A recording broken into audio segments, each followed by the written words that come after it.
นี่ไก่หอดทุนนะยังบ่ตายได้เลยพอ3 โลบาท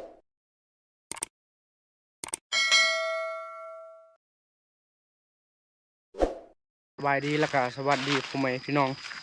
ที่ติดตามและเข้ามารับชมตอนนี้บ่พังอยู่ป่าคือเก่าบ่พังก็สิพาพ่อแม่พี่น้องไปขุดแล่นนะบ่ไหวเฮียงเพิ่นยิงแล่นบาดเจ็บเพิ่นว่าดึงบ่ไหวมันเข้า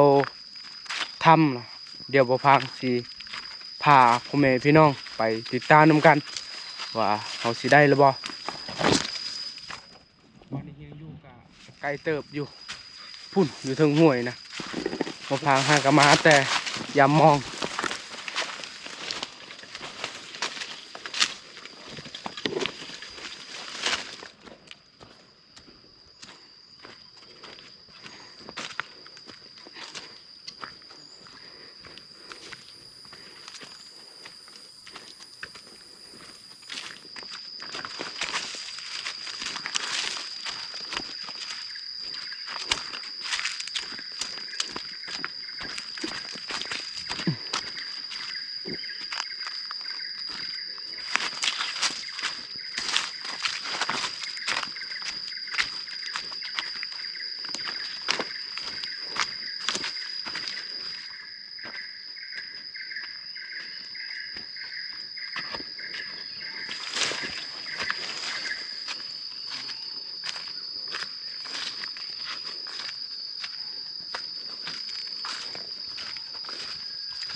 หอนหวยเรียบร้อยแล้ว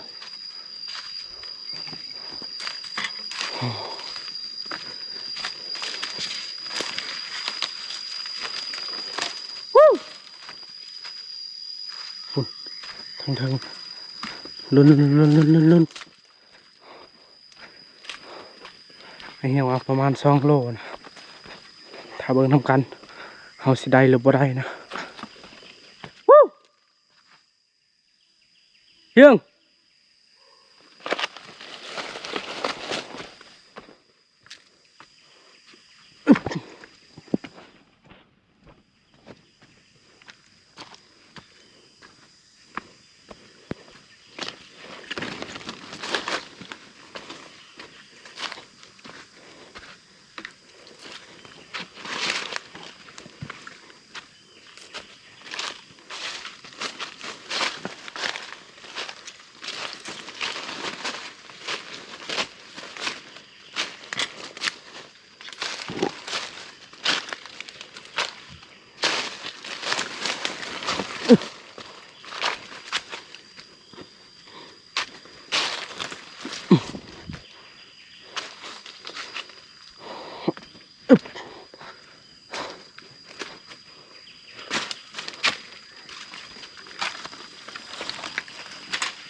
ใครแน่มีทางลัดนะคันเฮาไปตามห้วยตลอดโอ้เมื่อย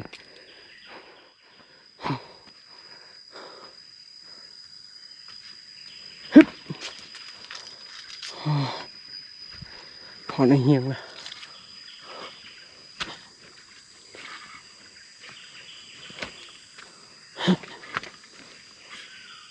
ดูปันนะ วันนี้ปะอยู่ในปะบนนี้นะ เบิ่งหน่อยมันเกือกมันยังเท่านั้นมันหมดเลย นี่นะ มันทึมลง โอ้ ที่ใหญ่ตันเบิ่งที่ใหญ่เลยเห็นแต่หางมัน บนคลองเนี่ยขาด บ่แพ้มันใหญ่นี่เลย บถึงยิงดิ ยิงหางมันบ่ตกบ่เป็นหยังเนาะยิงหางมัน อืม หรือจะเอาไปใส่นั่นจะเข้าไปในหรือจะเข้าไป เดี๋ยวบ่พางสิเข้าไปเบิ่งดึงมาเลยเจ้าจุก เย็นเนาะโอ้ยโอ้ย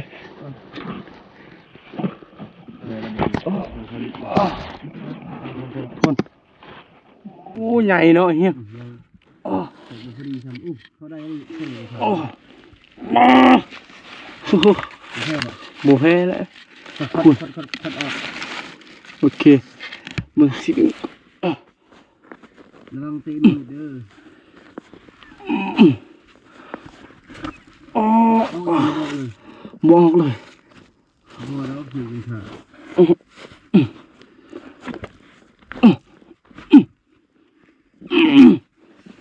อ๋อ จะพัดออกนะเอาดินพัดดิน โอเค ได้มีท่าเจ้ามือเอามือ มึงเอาก่อนพุ่นมึงเข้าอีกโอ้โอ้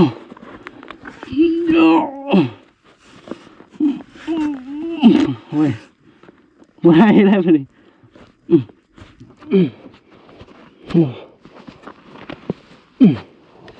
โอ้เขาเลิกอะไรพุ่น ทางลิบก็แล่ลิบนี่ก็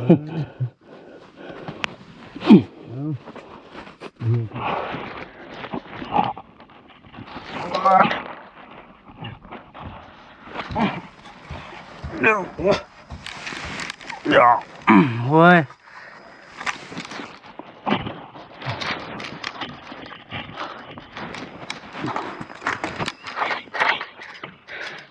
ยังบ่ทันได้นะดึงบ่ไหวแลนง่ายอยู่ เบิ่งมันหากินพังนี่ สูงเสือเปียกหมดเลย พอมันมืดเลยมันมืดเลยจริง หอยนี่เบิ่งในหอยนี่พุ่น มันอยู่ห้วยเลย แม่ คือข้าวนะมันแลนเลยนี่พอดีทำนี่ ชั้นๆเอาก็ได้เอาเสียมขุดก่อนว่าอยู่ในนั้นเป็นดินทรายนะ ถือบ่เคยยิงนะเห็นบ่ ที่เห็นเลือดติดหอนมือ50แหละแลนเลยพอดี ใช่เสียงเอาฉันดู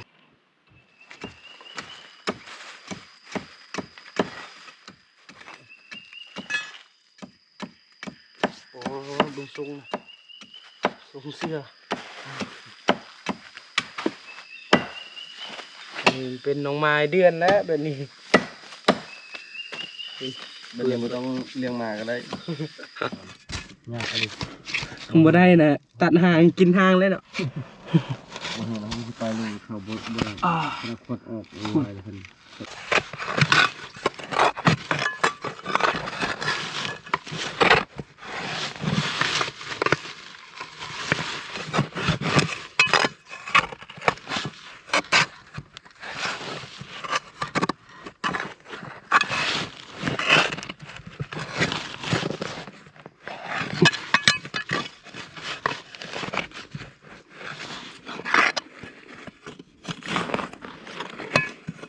ดึงยากมันดู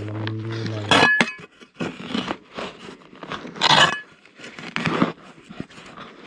เล็กมีประมาณ2 เมตรต่อ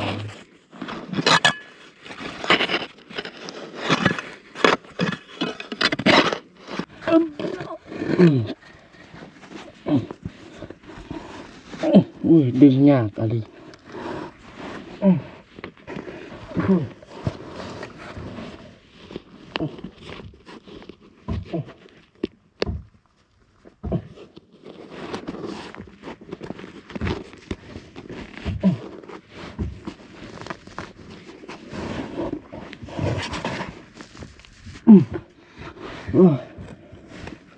เปลี่ยนมาอีกนะตัวนั้นสั่นนะอันนี้เอาตัวยาวๆอีก เมาบินเลย อืม มีแต่เล่นกัน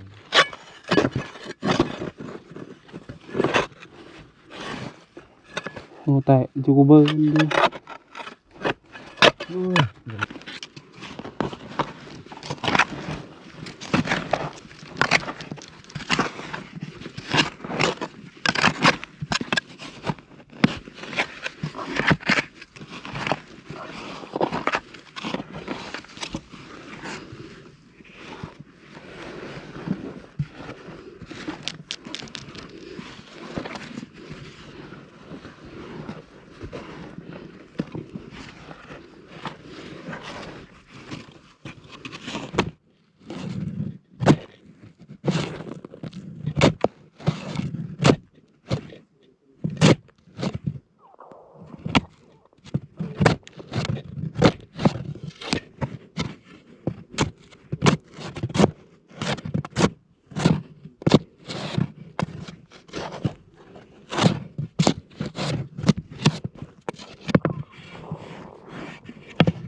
ดนี่นะเพราะว่าพุ่นเลิกเป็นบ่เห็นหางอีกนี่เห็นหน่อยเดียวเลยพอสิขุดเลิกกะโอ้ทำนี่นะขุดบ่ได้นี่พุ่นทำมันใหญ่เลยแลนบอนนี่นะ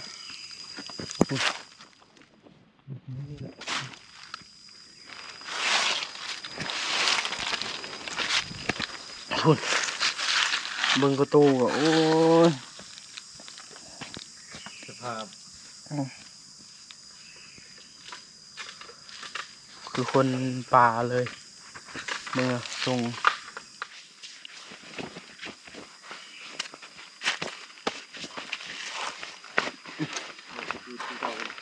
เบื้องนั่นนะเอาบ่ได้แล้วเพราะว่าขัวกับโปโตมันนะมันขึ้นฮอตพีแล้วบ่พางสิลองขุดเบิ่งนะบ่ฮู้สิได้หรือบ่ได้แต่อันนี้บ่มั่นใจปานใดวันนี้แหละบ่พางอยู่กินนี่นะเขาไปพุ่นฮอตพีไปเห็นห่างบนนี้น่าจะประมาณนี้แหละห่างมันอยู่เดี๋ยวบ่พางสิขุดเบิ่งก่อน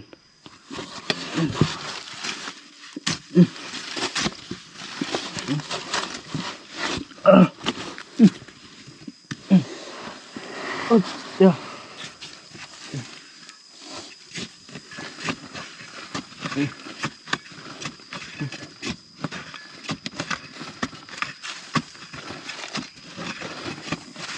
เห็นกระโตแล้ว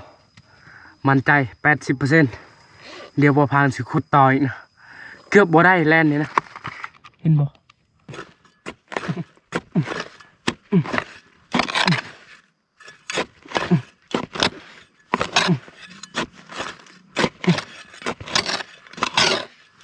คืนนี้นะโอ้ยเห็นจุดพอดีเข้าบ่ได้แล้วนี่มีแต่ควันและทางในนี่ก็ได้ไม่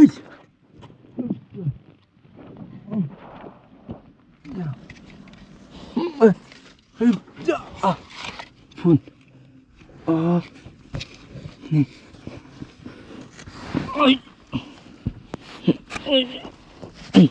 ได้แล้วสิได้แล้วนี่โอ้มันถอยหลังอีก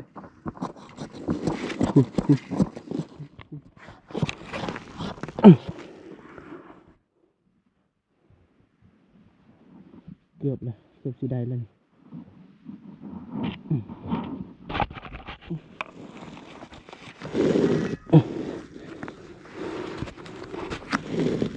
หัวมัน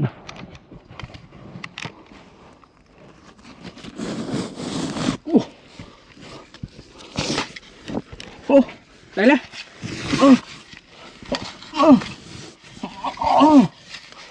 เดี๋ยว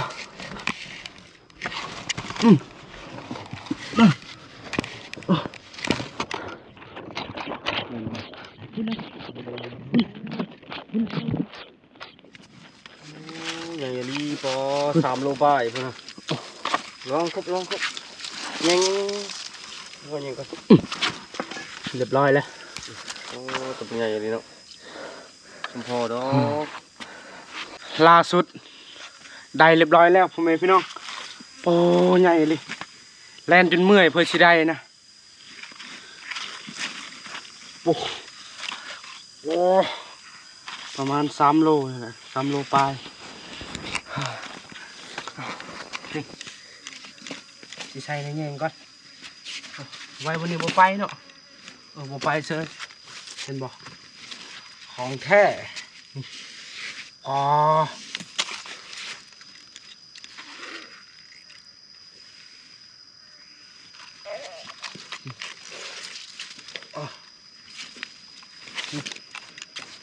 เรียบร้อย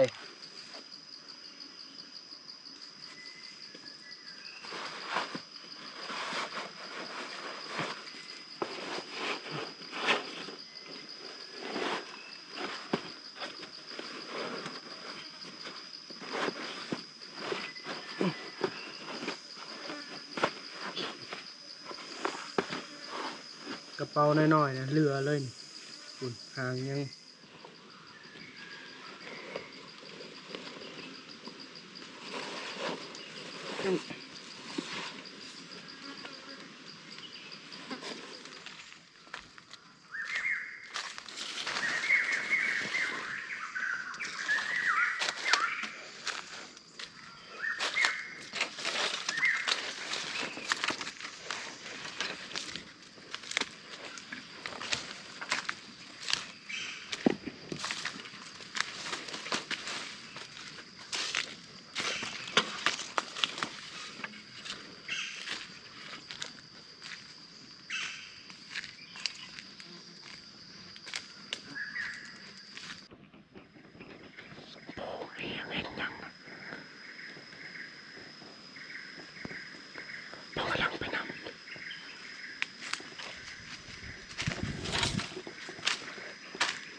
บอลอีกแล้ว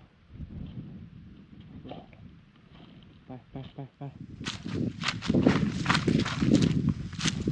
คนนี้แหละนอนคืนนี้บ่อพางกับไอเฮียงตัวนี้มันเป็นไอเฮียงตัวนี้เป็นไอเฮียงคือกันแต่บ่อพางยืนนอน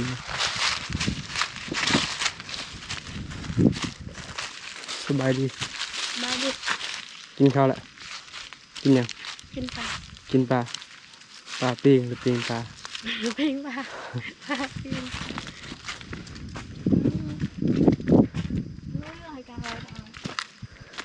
เอาไม่อยากเอา มันตายแล้วแลนนะเคยกินบ่แลน ก้อย ตอนอยู่บ้านได้กันว่าหออยู่นำหอพางจังได้กินได้บุญเห็นบ่ตายแล้ว ประมาณจักโล มัน2 โลไป ขยานกลัวครับอันยังยานอีก เจ้าหรือว่าเลี้ยงน้องไง ยังบ่ตายยังวะยังบ่ตายอยู่แต่แลนเมื่อยนะปวนอยู่ในถ้ำไอ้เฮียงกลับมาฮอดบอลเป็นได้นกเป่าตัวหนึงนะนั่น เบา นี่ สาม ตัวนี้นก ลูกไป นกกระเร็วเนาะ ลูกกระเทศ นก กับ แพ ลูก ะ ดู นกกระโลกอาหารคืนนี้นะ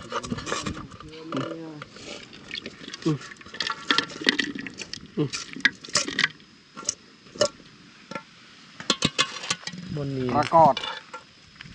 ปลาปีงมา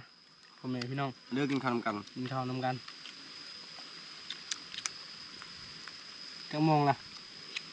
เบิ้ง บ่เห็นโอ้โมงปดไว้ประมาณ11 โมง วันนี้เขาหอด11 โมง ซ้ำนี่ละ ดูเขาเราเป็น12 โมงครึ่ง น้องครับว่าปลาเค็ดนี่นะไก่ปลานาลายอะไรคันตลอดเลย บริจ้างก็ทันตลอดเนาะ นั่นต่อก็ต่อสลัดไก่นี่ต่อเวียกเข้าเป็นได้เนาะ มันไม่อยากตาย เพราะสลัดอะไรเห็นกระหอกว่าเสียดายเลยเสียดาย จะบ่ ได้ ยิง ลูกปืน จะ ยั ก็ ด จะ กระคักนะ โต เห็น2 โต้ใกล้ติดกับข่อยเห็นกระหอกลง อืม เบิ่งข่อยไม่สนใจแล้วเจ้า บอกว่าทาก่อน แกไปแล้วค่อยตอกแล้ว คือเวียนนำไก่สุดท้ายกระหอกก็บ่ได้ อืม เป็นยิ่งบนนั้นกับบุทึก พ่อมันเห็นบ่ดูเลย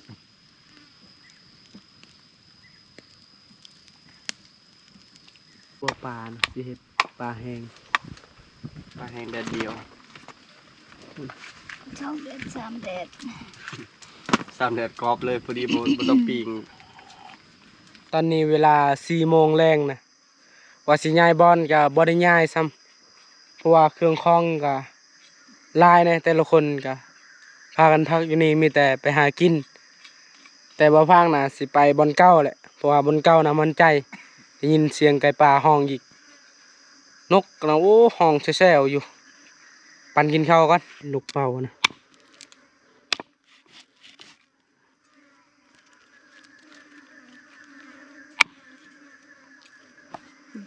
ก็นั่น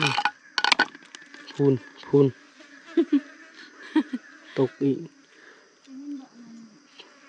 จะจับบ่จับมันบ่ได้ได้แล้วสิ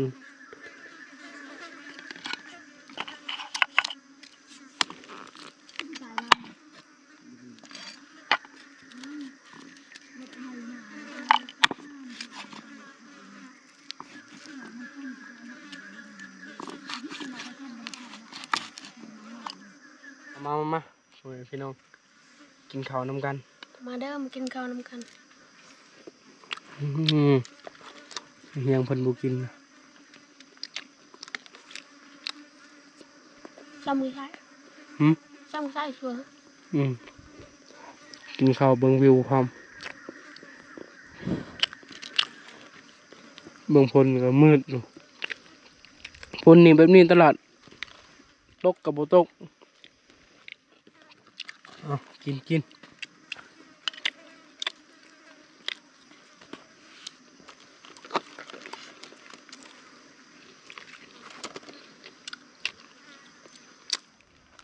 ่าดอยจานเลยดอย ฮะ เพิ่งอย่าดอยจานเลย อ้ายลืมบ่ได้เสียดายเด้ออดีตจะเห็นเอาเว้ยอันแพท มันบะบาย รอคอย เบื่อเบื่อของข้าวกัน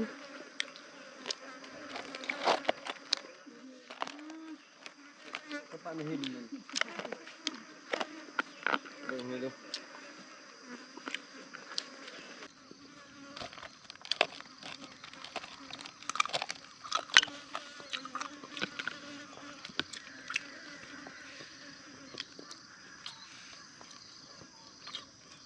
กินข้าวอิ่มเรียบร้อยเฮาก็สิพากันไปใส่หม้องกับสาวหลังนะเพราะว่าเมื่อวานนี้ก็พาสาวหลังไปใส่กันมานอยู่นะเช้านี้ก็พอได้กินอยู่มื้อนี้ก็สิพาสาวหลังใส่อีกมีแต่บ่พางใส่ให้เพิ่นทายซื่อๆเพราะว่าเพิ่นก็เป็นคนแบบย่านน้ำนะบ่เคยเห็นน้ำเซใหญ่แบบนี้เลยบ่กล้าลงมีแต่บ่พางแหละลงใส่แถวแคม นึกดีกว่า ปลาเมื่อเช้านี้นะโอ้แมงวันตอมหมดคุณ เอาเตียงขึ้นมาอีก ใช้แถวๆนี่แหละใส่ลัดไปพุ่นเลย ใส่แบบแถวห้วยนะใช้ตัดห้วยแบบนี้ปลามันฝนตกมันมักขึ้นตามห้วยนะคือแบบนี้มันมักเลยแบบใส่ไว้แบบนี้ นี่ก็อันนี้แบบนี้เอาไป มองนี่ก็บ่ได้ซ้อมเลย ใส่เลย ว่าค่อยเคยใส่หมองอยู่แล้ว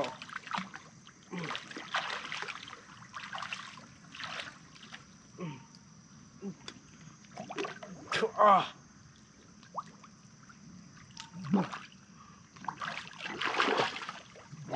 ปลาลึกอะไรนำนี่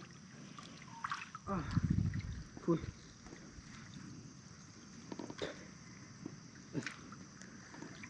อึ๊บ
นำเสียงไก่ป่ากันกินนี่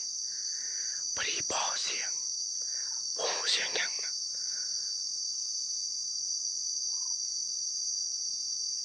ได้ยินเสียง3 เดือแห้งนะนำเสียงก่อนตอนนี้ไก่ป่ากับพวกขันเลยไก่ป่าน่ะสลาดเลยเสียงที่1น่ะแห้งเลยเสียงที่2ที่3พอแห้งปานใดเสียงแรกแห้งทั้งเทิงนั่นแหละเสียงนะ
ไก่ป่านะ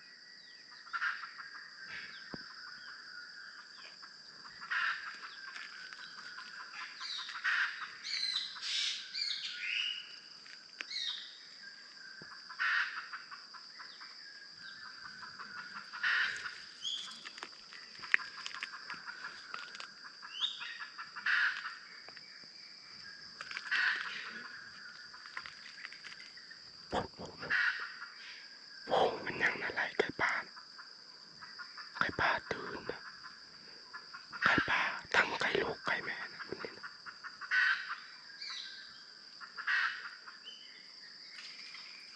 บอก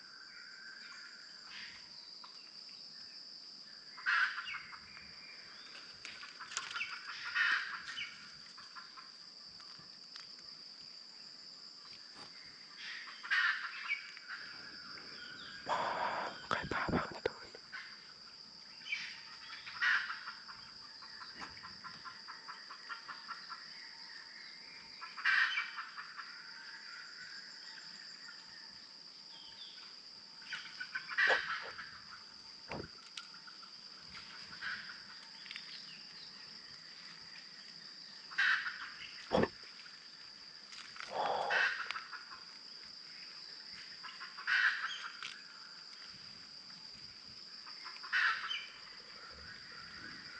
ป่านะไก่ป่าทั้งนานะไก่ตัวแม่นะตัวหนึ่งนะ2 โตเมืองนั้นนี่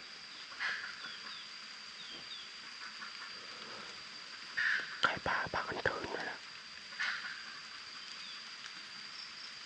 โอ้ไก่ป่าเห็นหนึ่งนะแต่ต้องมีสัตว์แน่นอนนะไก่ป่าถึงตื่น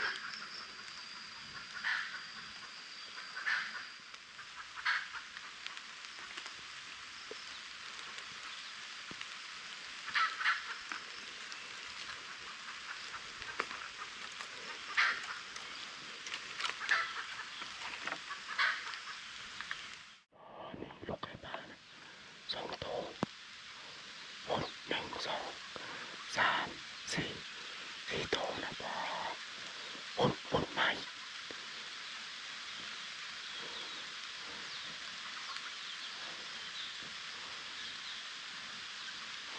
ตายิงไก่ตัวแม่นะวนลงมันนะ2 โตเรียบร้อยนี่ไก่หุ่นอ๋อตัวว่าทาตัวแม่อดบ่ไหวมันอยู่2 โตนะ อดีบ่พางยิงนะตกตัวหนึ่งบ่ตกนะบ่พางมั่นใจ100%เลยว่าสัตว์ใหญ่แน่นอนนะเพราะว่าได้ยินเสียงไก่กระตากนะไก่เนี่ยพากันตื่นนะไก่นี่ประมาณ10ปลายโตนั่นแหละไก่น้อยซำนี้โอ้หากันลูกปีหนึงแต่ไก่นี่ประมาณ10ปลายโตตื่นพากันแตกแยกเลยนะไก่พอดีบ่พางทายิงไก่ตัวแม่ก็บ่มาก็เลยอดบ่ได้ยานบ่ได้นะสุดท้ายก็จัดได้ไก่อีกเอ้าสำหรับคลิปนี้ก็สิบ่มีหยังหลายก่อนอื่นก็ต้องขอบใจพ่อแม่พี่น้องที่ติดตามและให้กำลังใจโอกาสหน้าพบกันใหม่บ๊ายบาย